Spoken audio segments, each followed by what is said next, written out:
ജീവിതോത്സവം 2025 NSS വോളണ്ടിയേഴ്സിനായിട്ട് വിഭാവനം ചെയ്തേക്കുന്ന 21 ദിന ചലഞ്ചാണ് ഈ ജീവിതോത്സവം 2025 എന്ന് നമുക്ക് ഉദ്ദേശിക്കുന്നത്. കൗമാരക്കാരായ ഹയർ സെക്കൻഡറി വിദ്യാർത്ഥികളുടെ സർഗശേഷിയും ഊർജവും ഏറ്റവും നല്ല മാർഗങ്ങളിലേക്ക് വഴിതിരിച്ചു വിടുക എന്ന ഉദ്ദേശത്തോടെയാണ് ഇത് പ്ലാൻ ചെയ്തിരിക്കുന്നത്.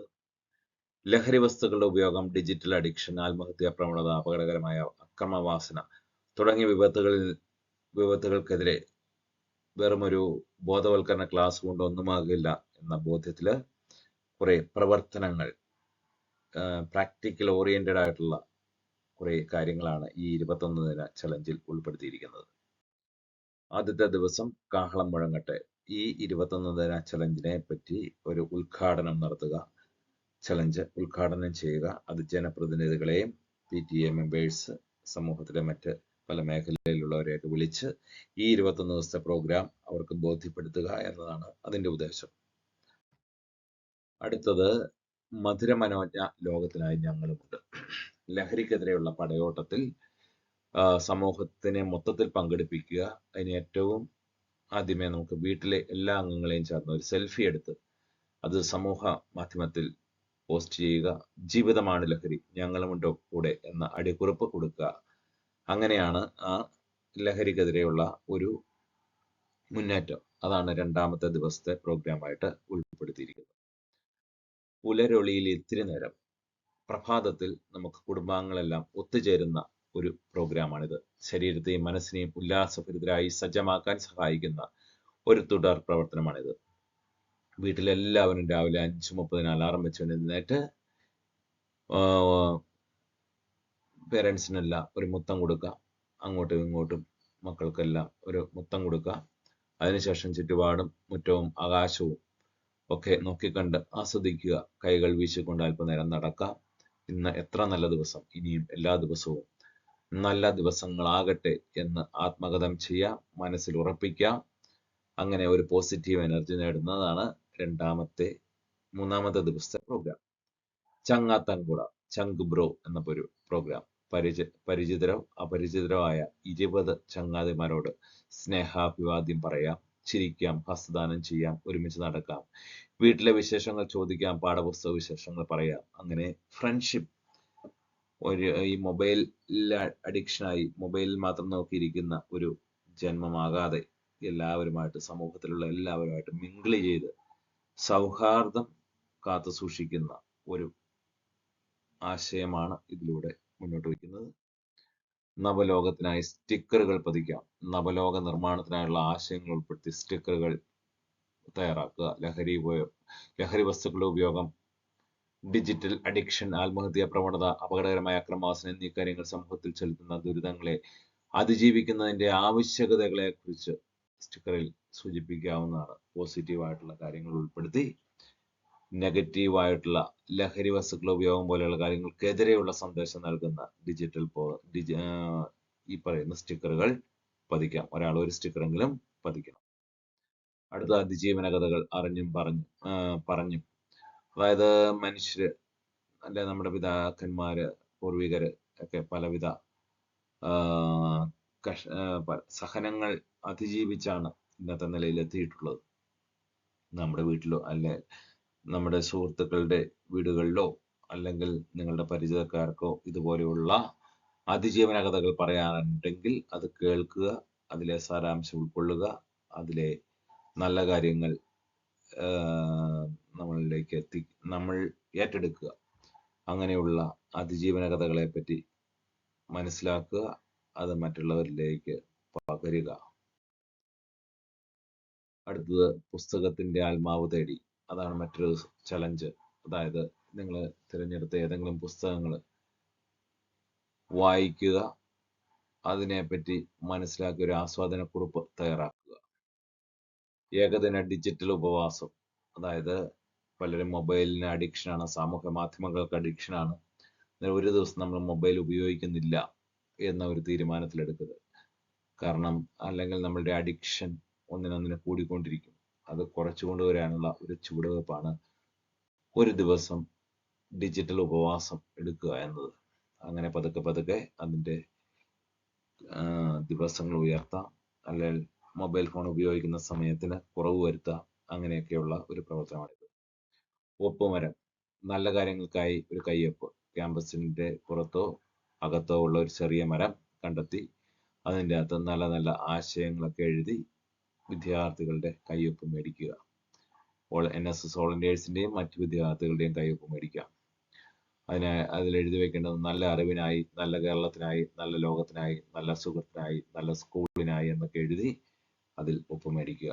അങ്ങനെ ഒരു കൂട്ടായ്മ, ഒരു പോസിറ്റീവ് എനർജി നേടുക. ഒരുക്കാം ആഹ്ലാദ ചുവടുകൾ. സ്കൂളിൽ ഒരു നൃത്ത ചലഞ്ച്, കുട്ടികൾക്ക് ആസ്വാദനത്തിനായിട്ട്, സന്തോഷം പങ്കിടാനൊക്കെ ആയിട്ട് ചുവടുകൾ അതിന് അവസരം നൽകുക. ഈ ചലഞ്ച് നടത്തുന്ന ദിവസം തിരഞ്ഞെടുക്കുന്ന ഇടവേളകളിൽ നൃത്തമാടി ആഹ്ലാദിക്കാൻ അവസരം. ഏതെങ്കിലും ഇടവേളകളിൽ മ്യൂസിക്കിന്റെ സഹായത്തോടെ നിങ്ങൾക്ക് ആഹ്ലാദ ചുവടിനുള്ള ഒരു അവസരം നൽകുക. സാഹചര്യം പോലെ അത് ചെയ്യാവുന്നതാണ്. ഭരണഘടനയെപ്പറ്റി, ഇന്ത്യൻ കോൺസ്റ്റിറ്റ്യൂഷനെ പറ്റിയുള്ള അറിവ് നേടുക. അത്യാവശ്യം അറിഞ്ഞിരിക്കേണ്ട അറിവുകളെല്ലാം നേടുക. അതുമായിട്ട് ബന്ധപ്പെട്ട ഒരു ക്വിസ് മത്സരം നടത്തുക.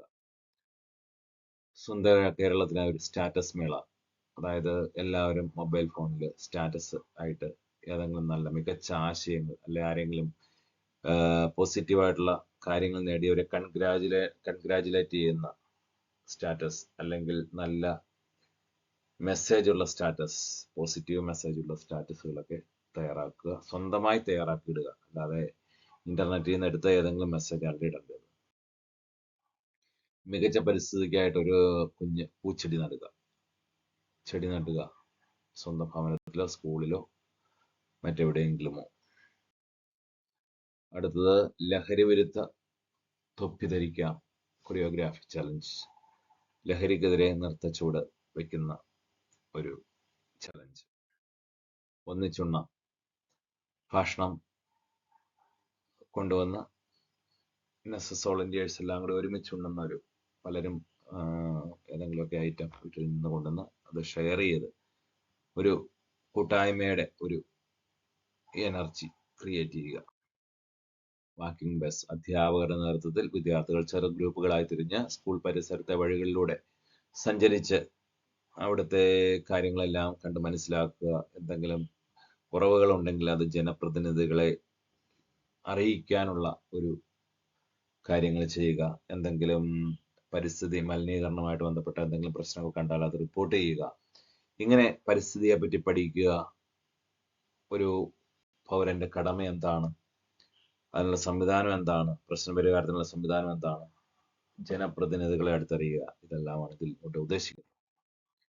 ഉണർവേകാം ശരീരത്തിനും മനസ്സിനും. വീട്ടിൽ തന്നെ ചെയ്യാവുന്ന യോഗ, സുംബ ഡാൻസ്, പുഷപ്പ്, എറോബിക് നൃത്ത ചുവടുകൾ കുടുംബാംഗങ്ങൾക്കൊപ്പം ചെയ്ത് രസിക്കുന്ന ശരീരത്തിനും മനസ്സിനും വ്യായാമവും ഉണർവ് നൽകും.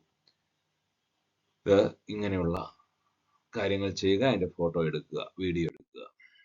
ചോദ്യോത്തരപ്പായിട്ട് വിവിധ വിഷയങ്ങളെ പറ്റി ചോദ്യങ്ങൾ തയ്യാറാക്കി ഒരു ചോദ്യോത്തരവേള സംഘടിപ്പിക്കുക. ലഹരി വിരുദ്ധ ചിത്രമതിൽ, ഒന്നെങ്കിൽ സ്കൂളിന്റെ മതിലിലോ അല്ലെങ്കിൽ ക്യാൻവാസിലോ ലഹരി വിരുദ്ധ ചിത്രങ്ങൾ വരയ്ക്കുക. ദർപ്പണം, അതായത് ബോഡി ഷേമിങ്ങിനെതിരെയുള്ള ഒരു പ്രോഗ്രാമാണിത്. അതായത് നമ്മൾ ഉപയോഗിക്കുന്ന വാക്കുകൾ, പദങ്ങൾ ക്വാളിറ്റി ഉണ്ടായിരിക്കണം, സ്റ്റാൻഡേർഡ് ഉള്ളതായിരിക്കണം.